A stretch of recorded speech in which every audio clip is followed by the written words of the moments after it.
வேலூர் மாவட்டம் குடியாத்தம் அருகே விவசாய நிலத்தில் தாழ்வாக செல்லும் மின்கம்பியால் அசம்பாவிதங்கள் ஏற்படும் முன் சீரமைக்க நடவடிக்கை எடுக்க வேண்டும் என விவசாயிகள் கோரிக்கை விடுத்துள்ளனர்.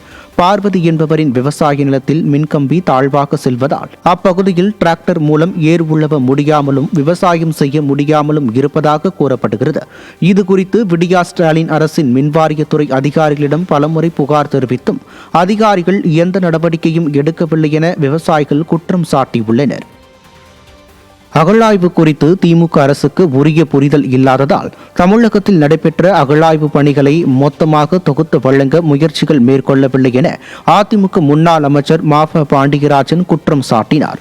விருதுநகரில் அரசு பள்ளியில் படித்து JEE தேர்வில் வெற்றி பெற்று மும்பை IITயில் படிக்க தேர்வாகிய சாத்தூரைச் சேர்ந்த மாணவி யோகேஸ்வரியை முன்னாள் அமைச்சர் மாஃப பாண்டியராஜன் தனது வீட்டிற்கு அழைத்து பாராட்டியதுடன் அவரது கல்விக்காக 30,000 ரூபாய் நிதி உதவி வழங்கினார்.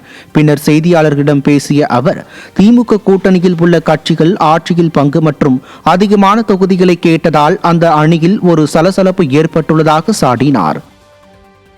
இன்னைக்கு தேதிக்கு நீங்க சர்வே பண்ணீங்கன்னா எடப்பாடியாருக்கு மிக மிக பெரிய ஆதரவு அது ஒவ்வொரு நாளும் பெருகி கொண்டிருக்கிறது நான் நம்புகிறேன். இதுவரை நடந்த 39 ஆய்வுகள், அது போக இப்போ நடந்துகிட்டு இருக்கிற 8 ஆய்வுகள், 8 இடங்கள் சேர்த்திங்கன்னா 47 இடங்கள், இது எல்லாத்துலேயும் வந்திருக்கிறத ஒரு மாலையாக தொடுத்து தமிழர் நாகரிகம் என்று, அதே போல் பாரத நாகரிகத்தினுடைய தொன்மையான அடித்தளமே தமிழர் நாகரிகம் என்று எஸ்டாப்ளிஷ் பண்ணணும்.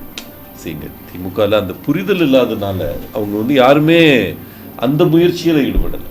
ஏதாவது ஒரு சாக்கு மத்திய அரசாங்கத்தில் சண்டை போடுறதுக்கு ஒரு சாக்கு கிடைச்சுன்னா இதை பயன்படுத்துகிறாங்களே தவிர, ஏன் இன்னைக்கு ஒரு பற்றை பெரும்புதூரில் கண்டறிந்ததையும் அழகங்குளத்தில் கண்டறிந்ததையும் இன்னைக்கு கொடுமணலில் கண்டறிந்ததையும் அன்னைக்கு ஆதிச்சநல்லூரில் கண்டறிந்ததையும் இது எல்லாத்தையும் ஒரு மாலையாக தொடுத்து தமிழர் நாகரிகம் என்பது நதி சார்ந்த நாகரிகம், கடல் சார்ந்த நாகரிகம், அதே போல் இத்தனை வருஷத்துக்கு முன்னாலே தொழிற்சாலைகள் நடத்திய ஒரு சமுதாயம், விவசாயத்தில் புதுமைகளை புகுத்திய சமுதாயம், இது எல்லாத்தையும் ஒரு மாலையாக தொடுத்து ஏன் பப்ளிஷ் பண்ண மாட்டேங்கிறாங்க?